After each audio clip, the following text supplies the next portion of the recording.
90 రోజుల కోర్సు పూర్తి చేస్తే చాలు 100% ప్లేస్మెంట్ సపోర్ట్ తో సాఫ్ట్వేర్ జాబ్ మీ సొంతం. వెంటనే కోడ్ జ్ఞాన్ డెస్టినేషన్ ని సంప్రదించండి.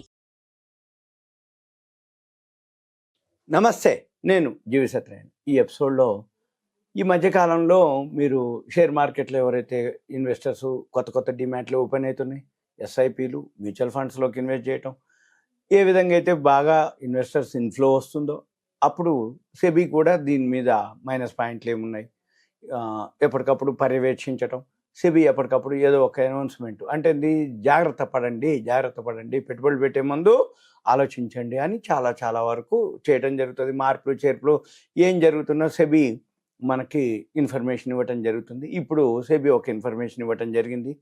ఆ ఇన్ఫర్మేషన్ ఏంటిది అనేది మనం ఇప్పుడు ఈ వీడియోలో చూద్దాం. అయితే ఎప్పుడైతే ఈ సెబీ ఏదైతే ఉందో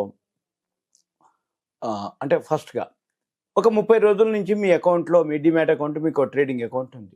మీకు డిమాట్ ట్రేడింగ్ అకౌంట్ ఉన్న తర్వాత మీ అకౌంట్లో ఫండ్స్ ఉంటాయి. డిమాట్ అంటే షేర్లు ఉంటాయి, ట్రేడింగ్ అకౌంట్లో అంటే మన అకౌంట్లో మార్జిన్ మనీ ఉంటుంది.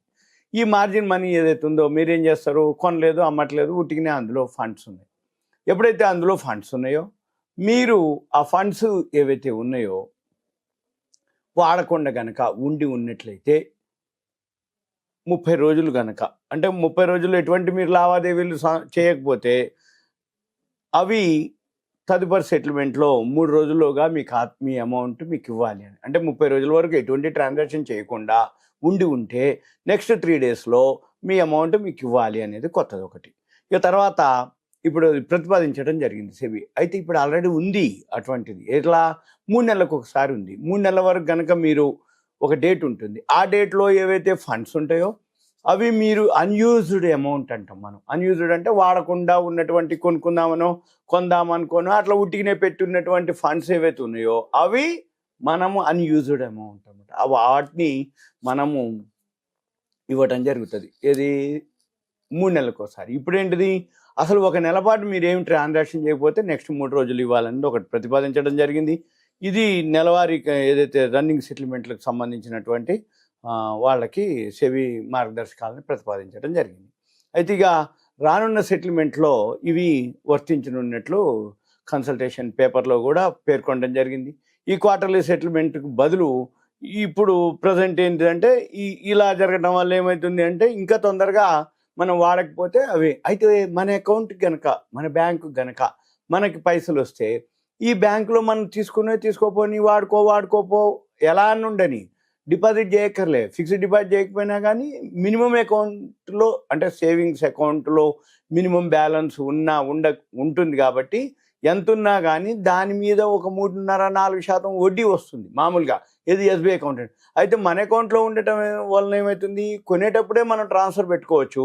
అప్పటి వరకు మన ఖాతాలో ఏదైతే ఉందో వడ్డీ మనకు వస్తుంది అన్నట్టు. అది మెయిన్ ప్లస్ పాయింట్. ఇప్పుడు మనకి ఇన్వెస్టర్గా ఉన్నప్పుడు కొనుక్కుంటే షేర్లు కొనుక్కోవాలి, లేదు బ్యాంకులో పైసలు ఉన్నాయి, ఆ 3%, 4%, 3.5% బ్యాంకుని బట్టి, మీ ఖాతాని బట్టి మీకు వడ్డీ జమ అవుతుంది ఒకటి. ఇక రెండోది ఏంటిది, కొనుక్కున్నావు, షేర్లు ట్రాన్స్ఫర్ పెట్టగానే అదే అమౌంట్ ట్రాన్స్ఫర్ పెట్టినావు, కొనుక్కున్నావు, డిమాట్లో షేర్లు వెళ్ళిపోతాయి. డిమాట్లోకి షేర్లు వెళ్ళిపోయినాయి, పెరిగింది ప్రాఫిట్.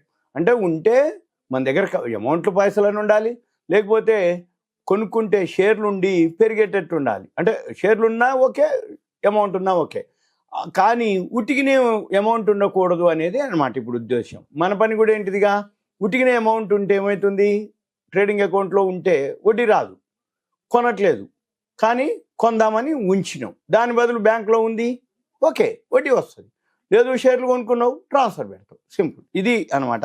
అయితే ఇవన్నీ కూడా ఈ అంశాలపై ఇవన్నీ చేయడానికి డిసెంబర్ 26 తారీఖు వరకు ప్రజల నుంచి అభిప్రాయాలు సేకరించాలని చెప్పేసి ఒక అనౌన్స్మెంట్ చేయడం జరిగింది. అయితే ఇవన్నీ కామన్, అంటే అభిప్రాయాలు సేకరిస్తారు కానీ అందరు కూడా ఓకేనే అంటారు. మంచిదే కదా మనకి, ఎందుకంటే బ్యాంకులో ఉంటే మనకు వడ్డీ వస్తుంది కాబట్టి ఇదొకటి. ఇక తర్వాత ఈ ఆన్లైన్ ప్లాట్ఫామ్ ద్వారా ఇదొక రీజన్. ఇక రెండో రీజన్ ఏంటిది అంటే ఈ ఆన్లైన్ ప్లాట్ఫామ్లు ఇప్పుడు విపరీతం వచ్చేసినాయి చాలామందికి. ఇప్పుడు ఎలా ఉంది అంటే ఆండ్రాయిడ్ ఫోన్లు వచ్చినాయి, అన్ని చేతిలోనే పనులు అయిపోతాయి.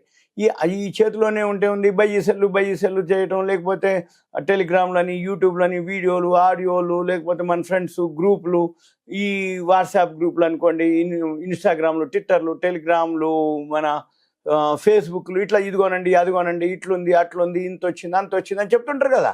అయితే ఇవన్నీ ఏమైతే ఉన్నాయో అక్కడ ఏమవుతుంది అంటే ఎవరికైతే బిగినర్స్ లెర్నర్స్ ఉన్నారో వాళ్ళు ఈ అనామక ఆన్లైన్ ప్లాట్ఫామ్లు చాలా రావడం జరిగింది ఈ మధ్యకాలంలో.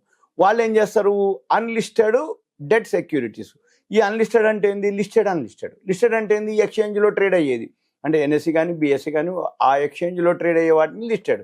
అన్లిస్టెడ్ అంటే ఏంది, ఎక్స్చేంజ్లో ట్రేడ్ కావు కానీ బయట దొరుకుతుంటాయి. ఇప్పుడు అటువంటి 760 కంపెనీలు ఉన్నాయి. ఈ 760 కంపెనీలు ఉదాహరణకి ఓయో ఉంది, ఎన్ఎస్డిఎల్ ఉంది, ఫ్లిప్కార్ట్ ఉంది, అమెజాన్ ఉంది, ఎన్ఎస్సి ఉంది, ఇటువంటి అంటే మెయిన్ చెప్తున్నాను నేను, టాటా క్యాపిటల్ ఉంది. ఇటువంటి కాకుండా నెంబర్ ఆఫ్ అంటే మంచి చెడ్డ అన్నీ ఉన్నాయి. అయితే ఇప్పుడు సెబీ ఏం చెప్తుంది, మీరు గనక అన్లిస్టెడ్ ఏవైతే కొనుక్కోదలుచుకున్నారో అన్ఆథరైజ్డ్ ప్లాట్ఫామ్ అంటే వాళ్ళు ఏమంటారంటే తక్కువకి అమ్ముతాము, తక్కువకి ఇస్తాము, మీకు ఇంత ఉంటుంది అంత ఉంటుంది, ఇంత చేస్తాం అంత చేస్తాం అని చెప్తారు. ఇక తర్వాత కనపడరు. అక్కడ ఏమవుతుంది, మోసపోయిన తర్వాత మళ్ళీ మనం సైబర్ క్రైమ్ కంప్లైంట్ చేయటం, సెబీకి కంప్లైంట్ చేసే బదులు ముందుగానే మనం జాగ్రత్త పడి అటువంటి వాటిల్లో ఏదైతే ఉందో అన్రిజిస్టర్డ్ ఆన్లైన్ ప్లాట్ఫామ్స్, ఈ అన్రిజిస్టర్డ్ వాటి మీద ఎటువంటి నియంత్రణ ఉండదని మన మదుపర్లే మనం జాగ్రత్తగా ఉండాలి. ఏది పెట్టుబడి పెట్టేవాళ్ళు మదుపర్లు. ఈ మదుపర్లు ఎవరైతే ఉందో ఇక్కడ ఒక రక్షణ వ్యవస్థ కూడా లేదని చెప్పేసి ప్రకటించడం జరిగింది. దాంతో ఏమవుతుంది, మన పని ఈ అన్లిస్టెడ్ ఏదైతే ఉందో ఆథరైజ్డ్ అనుకోండి, అంటే ఒక మెయిన్ టెర్మినల్ కానీ ఒక మెయిన్ పెద్ద బ్రోకర్ ద్వారా మీరు కనుక ట్రేడింగ్ అన్లిస్టెడ్ షేర్లు కొనుక్కుంటే కొంచెం ఎక్కువ తక్కువ ఉంటుంది. ఎందుకంటే పెద్ద అమౌంట్ మినిమం పెట్టాలి, హోల్డింగ్ ఎక్కువ చేయాలి, అది రేట్లు మన మార్కెట్తో పాటు అన్లిస్టెడ్ షేర్లు కూడా తగ్గడం జరుగుతూ ఉంటుంది. కాబట్టి మనం ఏం చేయాలి, కొంచెం ఎవరైతే మీకు బాగా దగ్గర ఉన్నటువంటి ఈ ఫైనాన్షియల్ అడ్వైజర్ కానీ లేకపోతే మీ బ్రోకరు అంటే పెద్ద బ్రోకర్లు అయితే వాళ్ళతోటి మాట్లాడి మనము డిస్కస్ చేసుకొని ఆ షేర్లు ఏవైతే ఉన్నాయో కొంచెం అబ్జర్వ్ చేయాలి. మన షేర్ల మాదిరే అన్లిస్టెడ్ షేర్లని అవి అబ్జర్వ్ చేసి అవి మీరు కొనుక్కోవాలి అని చెప్పడం అనమాట. అయితే ఏంటిది, ఇటువంటి ఏదైతే ఉన్నాయో కంపెనీల చట్టం 2013ని ఉల్లంఘిస్తూ 200కు పైగా ఇన్వెస్టర్లకు అన్లిస్టెడ్ సెక్యూరిటీస్ని అక్రమ సంస్థలు ఆఫర్ చేస్తున్నట్టుగా సెబీ గుర్తించడం జరిగింది. ఇప్పుడు ఈ క్రమంలో మదుపరులను అప్రమత్తం చేయటం, అంటే ఎవరైతే పెట్టుబడి పెడతారో వాళ్ళని అప్రమత్తం చేయటం, వీటిల్లో పెట్టుబడి పెడితే చాలా ప్రమాదం గుర్తు చేయటం, ఈ లిస్టెడ్ డెట్ సెక్యూరిటీస్లో పెట్టుబడి కోసం బిఎస్సి ఎన్ఎస్సి ఆథరైజ్డ్ స్టాక్ బ్రోకర్లు నిర్వహించేటటువంటి రిజిస్టర్డ్ ఆన్లైన్ ప్లాట్ఫామ్లోనే మాత్రమే వెళ్ళాలి అని సెబీ సూచించడం జరిగింది. ఈ సెబీ ఎప్పుడు ఏదో ఒకటి ప్రికాషన్ తీసుకోండి అని చెప్తూ ఉంటుంది. నేను ఇప్పుడు మీకు అవే చెప్తున్నాను. సెబీది ఇంకోటి కూడా ఉంది, మళ్ళీ చెప్తాను. ఇలా మీకు సెబీకి సంబంధించిన ఇన్ఫర్మేషన్ మీకు ఎప్పటికప్పుడు మీకు ఇవ్వటం జరుగుతుంది. ఇదంతా కూడా మీకు awareness, education, information, knowledge purpose మాత్రమే. ఇంకా మీకు ఏదైనా డౌట్స్ ఉంటే మీ పేరు, ఏరియా, వాట్సాప్ మెసేజ్ పెట్టాలి.